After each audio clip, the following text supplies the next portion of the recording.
Chernobyl. In April 1986, a blast at the Chernobyl thermal energy station in the Soviet Association became one of the world's most terrible man-made disasters. This is episode 1 of a complete of 5. Alert, spoilers ahead. Okay, picture this: step into Moscow, April 26, 1988. In a miserable level, Valery Legasov records his contemplations on the Chernobyl atomic calamity. He denounces Anatoly Dyatlov for his activities, accepting he merits passing. Legasov conceals the tape alongside others outside, avoiding the ever-vigilant vehicle. Inside, he stamps time, keeping an eye on his feline and a cigarette. At 1 hour 23 minutes and 45 seconds, he takes his own life. Presently, excursion to Pripyat, Ukrainian Soviet Communist Republic, 2 years and 1 minute sooner.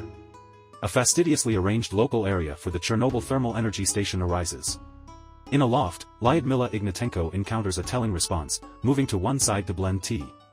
Looking out, the power plant stands noticeable somewhere far off. Suddenly, a splendid blaze emits from the plant. Then, at that point, a bigger, more serious burst follows. As Lyudmila re-enters her living space, the shockwave rocks the whole loft. This rouses her life partner, Vasily. They peer outside at the power plant presently immersed on fire, projecting a spooky blue gleam into the sky. The town stirs to this unprecedented event. In the core of Reactor 4's order chamber, we experience Anatoly Dyatlov, hushed by shock. Endless supply of a burst in the turbine lobby, he deduces the control framework tank's explosion. Foreman Paravochenko surges in, uncovering the center's blast. Dyatlov excuses this as shock, and shift boss Alexander Akimov, in spite of detecting grave difficulty, relieves Paravochenko, asserting a RBMK reactor can't detonate. Akimov finds the control bar component lethargic. Dyatlov withdraws to bring down them from the reactor's optional order chamber. Venturing into an abutting corridor, he looks out of broken windows, seeing dim mineral bumps underneath, yet ignores. A terrified administrator contacts the Pripyat fire detachment. Vasily is called to activity. Lyudmila worries, yet he facilitates her, guaranteeing her it's only a roof fire. Profound inside Reactor Building 4 Center, Paravochenko stands up to a scene of complete demolition. His endeavor to measure radiation levels is thwarted when individual dosimeters maximize at 3.6 Röntgen, and the high-range dosimeter is annihilated. However, the hazard size turns out to be clear as individual labor Gorbachenko shows radiation consumes. Paravochenko orders a departure, meaning to track down Siphon administrators Valery Kodymchuk and Viktor Degtyarenko. He as it were arrives at mechanical designer Alexander Yevchenko prior to capitulating to intense radiation condition. Yevchenko assumes control over, finding Degtyarenko with serious consumes and wounds. Kodymchuk is darkened underneath trash in the once Siphon-occupied room. Dyatlov re-enters the control room, where Akimov uncovers his endeavor to bring down control poles yielded nothing. Dyatlov allocates students Viktor Proskuryakov and Alexander Kudryavtsev to bring down them physically in the reactor lobby. Dyatlov then sends Siphon engineer Boris Stolyarchuk to restart water stream, deflecting an implosion.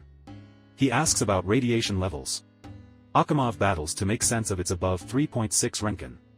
Dyatlov deciphers 3.6 as the precise perusing, considering it, not great, not awful. Akimov consoles Topchinov, re-evaluating their activities. As the firefighting group shows up and handles the epic burst, Vasily's confidant, Misha, detects a piece of the indistinguishable dark mineral noted by Dyatlov before.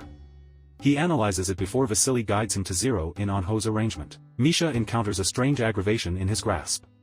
Proskuryakov and Kudryavtsev advance to the reactor lobby, experiencing Yevchenko conveying Degtyarenko. Yevchenko acknowledges helping their admittance to the reactor center, setting the weighty entryway open for pole bringing down. After entering, they defy a horrendous scene enlightened by the spooky center sparkle. Deadly radiation inundates them quickly. They escape the reactor lobby, passing Yevchenko with radiation consumes shaping on his hip and leg. Proskuryakov gets back to the control room, Kudryavtsev surrenders to obviousness, scarcely detailing reactor annihilation before sickness strikes. Dyatlov endures in dismay, asking Akimov to gather the day shift and alarm the neighborhood socialist coalition chief. Outside, Vasily assumes command over Misha's hose as Misha breakdowns in extreme agony.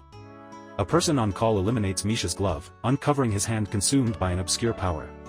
Vasily sees associates with consume-like wounds regardless of being a long way from the fire. In Pripyat, Lyudmila's neighbors watch the fire from a close-by-rail route span, ignorant about falling radioactive debris. In the meantime, Dr. Svetlana Zinchenko fears the unfit emergency clinic may have to treat radiation disorder patients. Senior specialists need essential information. Chief Viktor Brukhanov and boss designer Nikolai Fomin show up, disappointed a security test heightened. Dyatlov guarantees them it's simply a hydrogen tank blast, a rooftop fire, and minor radiological discharge. Stolyarchuk understands the blast's actual degree. Experiencing harm Yevchenko, who demands a last cigarette, Stolyarchuk observes rooftop firemen splashing fire, water saturating their room. Stolyarchuk reports reactor harm. Akhimov enrolls Topchinov to open coolant valves, regardless of Stolyarchuk's radiation concerns. Outside the office, the day shift, driven by representative designer Anatoly Sitnikov, notices the blasting leftovers of Reactor 4. It's clear that the episode far outperforms a tank blast. Sitnikov discovers that nobody recollects the area of their other high-range dosimeter, leaving them dubious about radiation seriousness. He heads to Reactor Building 2 for its recovery. Brukhanov seats a nearby party chief gathering and repeats Dyatlov's cases of a minor mishap.